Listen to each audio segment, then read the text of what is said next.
Hello friends, welcome back to Liz's Reading Corner, or welcome if you're new here. I'm Liz and I like books, and today we are starting my 31 books in 31 days. I decided to make this incredibly difficult on myself and find probably one of the chunkiest books that I've ever seen to start this, but I guess it's just one of those things. So I am going to be starting this challenge by reading Alchemized by Sen-Lin Yu. It has the prettiest sprayed edge I've ever seen. I have no idea what this book is about. All I know is that it has necromancers in it. And so, yeah, I wanted to see it. I've been seeing it everywhere, and so I figured I would start off with this. I have a lot of just like really small books that I can read a little bit later in the challenge, but I wanted to make it not so easy by starting off with like a bunch of graphic novels or a bunch of smaller novels, because that feels a little bit cheaty. So I'm going to start with this and then see how we go, and then just like pick the books as I go. So I'm going to go read this and we'll be back soon. It has been a long day, a long couple of days. We've been to a long few days.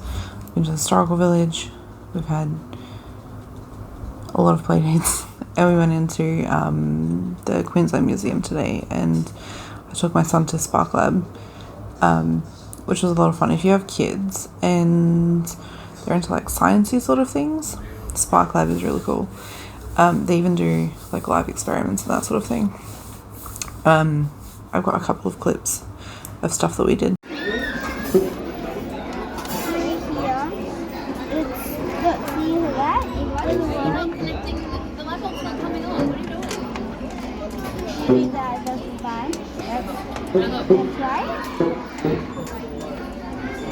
But then we put maybe this one on this one.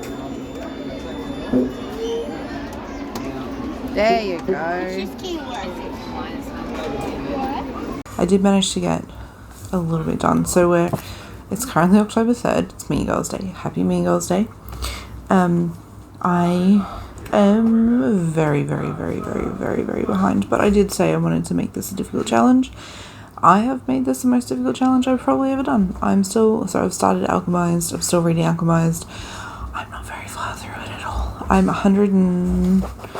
think I ended up only reading 50 or so pages on the train today. 164. I'm on page 164.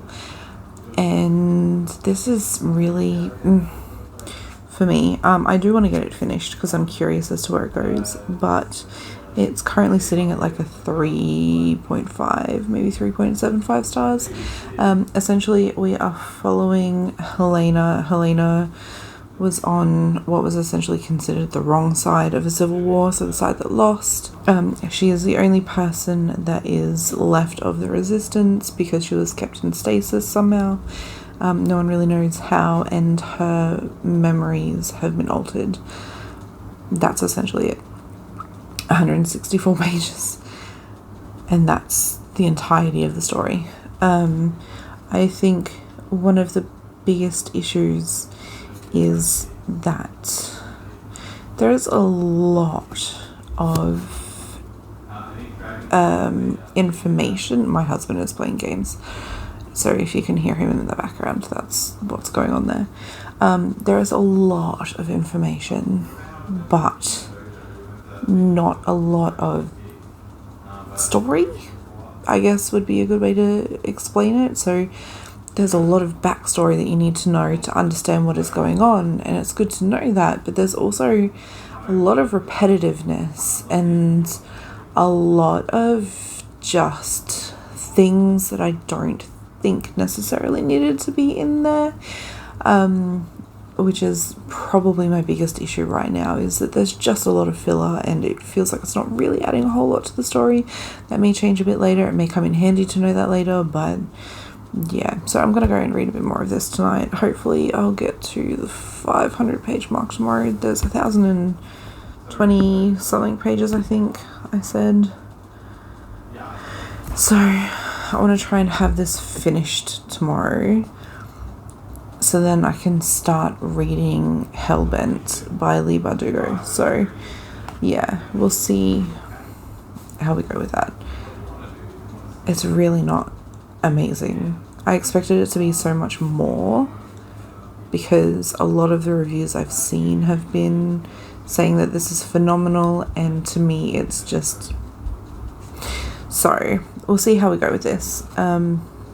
Like I said, I'm going to go and read a bit more tonight and hopefully finish some of it tomorrow, and I will be back with an update very soon. Okay, we're doing a quick update. I finally finished Alchemized. You'll be hearing about my thoughts on that one. And I'm meant to be reading Hellbent by Leigh Bardugo. This is meant to be my second read for this, and also the first book for the horror bingo board for the 2025 horror bingo board. But I have found out that this is actually the second book in the series, and I have not read the first one.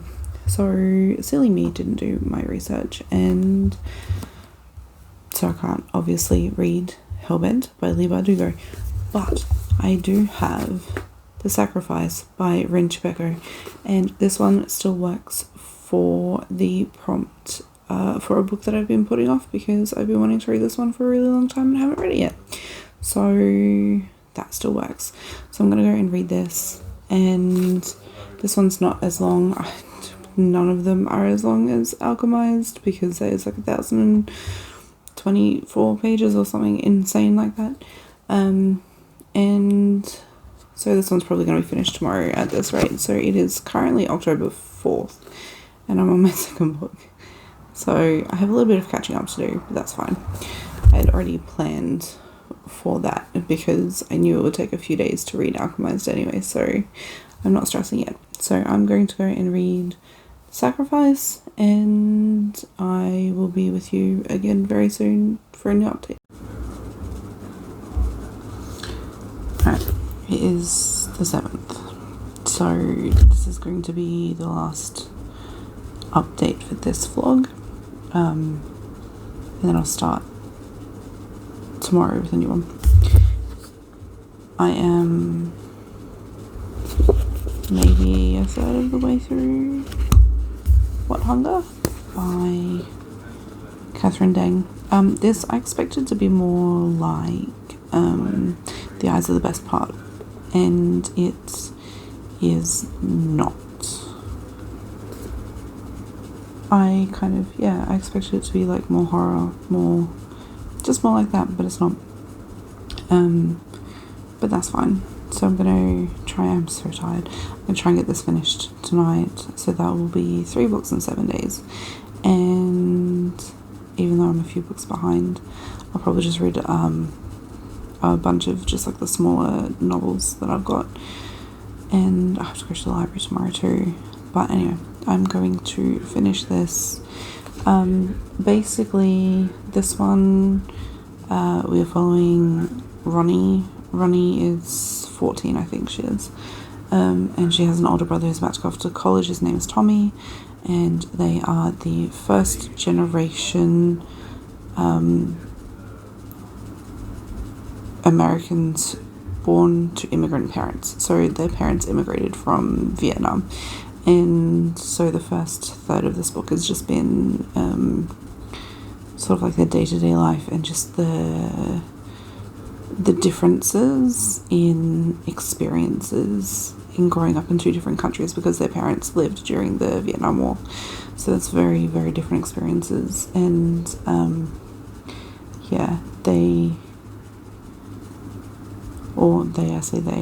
the father and Tommy don't see eye to eye necessarily, because like a lot of younger children, they think that he believes that communists are better than capitalists, and and so it's just gotten to a part where there's like this tragedy, and then Ronnie has started high school,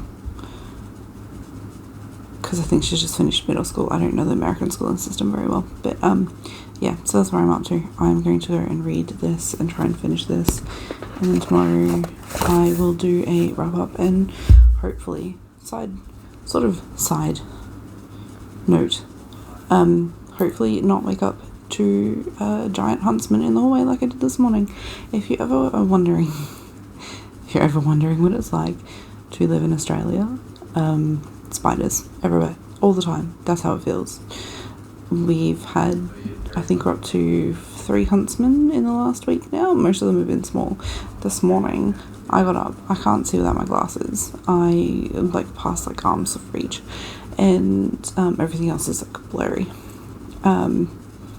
Some days are better, some days are worse. This morning was not a great day, and so I got up and went to the toilet and came back to get my book.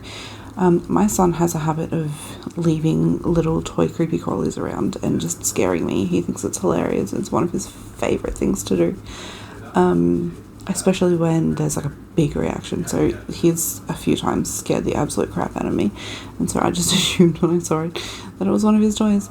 And so I came in and grabbed my book and my phone and went to go back out to have breakfast, and it moved, and it was not a toy, and it was huge, and it was not just, it was a pregnant huntsman too, I think. So we had a very alarming start to the morning. I don't like spiders. I'm not a fan of spiders. My husband is also not a fan of spiders. So I'd prefer them not to be in my house. So fingers crossed we don't have another one in the morning, or I'm going to be very upset. So I'm going to go and finish this and hope and pray that we don't get any more spiders for a few days at least. And yeah, I will update you in the morning for me, but in a few seconds for you. Yep. So I've read 3 books in 7 days. That feels like not very much, but also a lot at the same time because this book is ridiculous. So I think I'll start with Alchemized by Sen-Lin Yu. This book is 1,024 pages. I went into this not knowing a single thing about the book, and I kind of regret it because now I know a lot more about the book than I did before. I don't understand the fuss around this book. So I might just go into what this book is about first. This book follows the main character, Helena, who is at the start of the book in some kind of a preservation chamber. We slowly, as she goes through, find out that there was some and she, as her memories come back, we find out that there was some kind of a civil war between the ruling class, who are ruling by divine, or the ruling family, sorry, who rule by divine powers, and also these other people who have abilities that the divine powers, or the religion of the area, believes is evil and bad and just not allowed. They will actually scry, they call it scrying, so they'll use certain people's abilities to test whether these children have these abilities in the womb, and they will terminate pregnancies. That's how evil they believe they are. So the people who won the Civil War are essentially necromancers, and I can't remember what the other ability is. Essentially, they're the same as the necromancers, but instead of controlling the dead, they can control the living. So Helena is found in this stasis chamber, and she goes up against the leader of the people who won the necromancers, and then she is taken to random chateau? No. I swear to God, I literally just read this book and I'm I hated it so much I don't want to remember it. Estate. So she is taken to this estate of one of the ruling class, I guess, underneath the lead necromancer, because they believe that there is something locked in her brain, or some memories that are locked in her brain that are important and have been hidden away somehow. And I'm not going to lie, the things that happened there, and I'm trying really hard not to give too much away, but the things that these necromancers approve of and do is absolutely disgusting. And so as I was reading through some of the torture and some of the things that they do, I was not very impressed. I was already sitting at like a 3-star because I just wasn't really enjoying the book. And the amount of extra fluff in this book is ridiculous too. There is so much. This could have been easily like 500 or 600 pages less than what it is, and it would have been a far better book. But my biggest issue in this book, and probably just like skip ahead a minute or so if you don't want spoilers, is the biggest issue I have with this book is the fact that there is just essentially a massive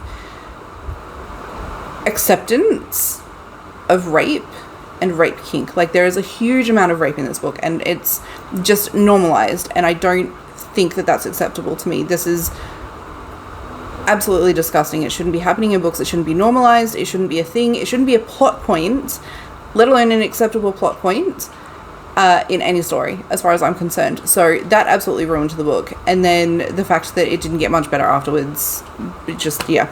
Check your trigger warnings for this book. I can't say that enough. There is quite a few triggers. I think there was actually a trigger warning at the start. No, there was no trigger warning. I thought there was. I read a book recently that had a trigger warning at the start.